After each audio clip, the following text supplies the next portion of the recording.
Carol, qual é essa origem histórica do culto à Santa Morte?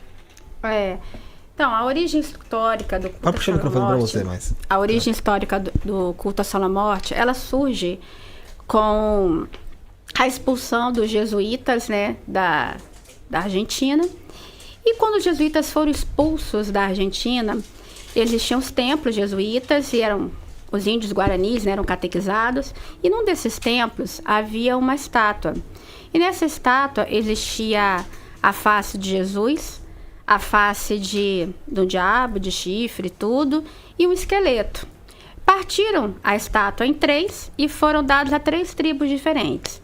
E cada uma dessas tribos passou a cultuar aquelas estátuas, mas cercadas dos seus aspectos próprios da cultura guarani. Tanto aspectos pagãos, né? Tanto a cultura de Jesus, do diabo e da morte. Mas a morte no culto guarani, ela era ligada ao deus da morte guarani, que era Lorde Ayucaba. E Lorde Ayucaba era uma figura em que existia o que era Lorde Ayucaba. Era feito pedidos para ele que houvesse uma boa morte e houvesse a destruição dos inimigos, mas não eram feitos sacrifícios de sangue dentro dos guaranis. E dentro dessa mesma figura de Santa Morte, nós vemos, né, concomitantemente, um pouco antes, né, no tempo, na história, algumas outras tradições ligadas ao Santo da Morte, entre os incas, os maias e os astecas. Os astecas tinham a figura de Mictlantecuhtli, que era o primeiro senhor da morte que se tem notícia, que aceitava sacrifícios de sangue e realizava a derrota dos inimigos. Entre os maias, nós temos Apu, que além dos sacrifícios de sangue e derrota dos inimigos, ele também favorecia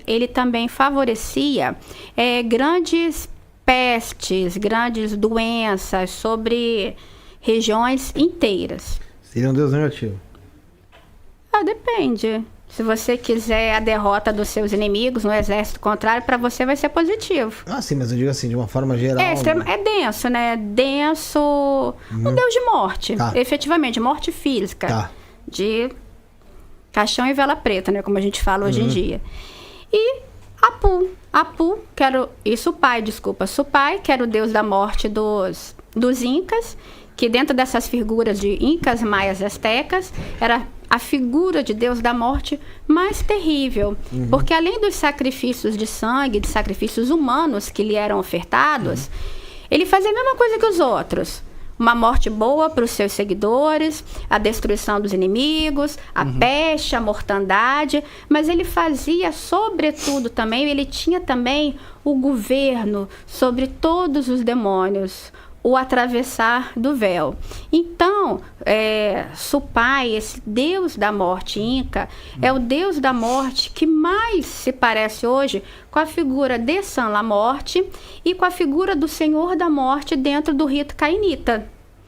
Porque é o Senhor da Morte, né, que a tudo governa no plano físico, que faz a transcendência para a plenitude e que rasga o véu, que possibilita, né, que a luz negra, a luz da serpente, do Citra-Ara, ela entre em Malkuth, ela entre na Terra, para que o homem, né, feito de barro, feito de argila, chegue à transcendência, possa passar a questionar, possa passar a conhecer, possa passar a se tornar quem ele está destinado a ser.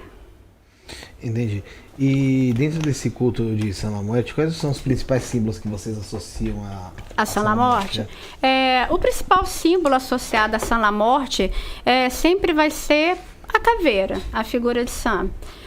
Santa Morte, dentro do culto fechado de Santa Morte, tem como símbolo principal a caveira, geralmente com um manto negro, nos trabalhos de morte e destruição. Algumas vezes com um manto branco, cura, e algumas vezes com manto vermelho nos trabalhos de dominação sexual, atração, coisas do tipo, amarração. O Santa Morte ele não faz muita amarração, ele faz dominação mesmo, porque na amarração, muitas vezes, a vida da pessoa fica sujeita, Atrelada, né? atrelada ao outro. E dentro do culto do Senhor da Morte, do culto cainita, a gente acredita muito que é necessário que você seja senhor de si mesmo. Então, nessa parte sexual, existem as dominações, em que o outro está sujeito a você e você está livre, leve e solto. Você não fica preso à pessoa. Você não fica preso. É como se o outro se tornasse meio que um joguete, mas você está livre.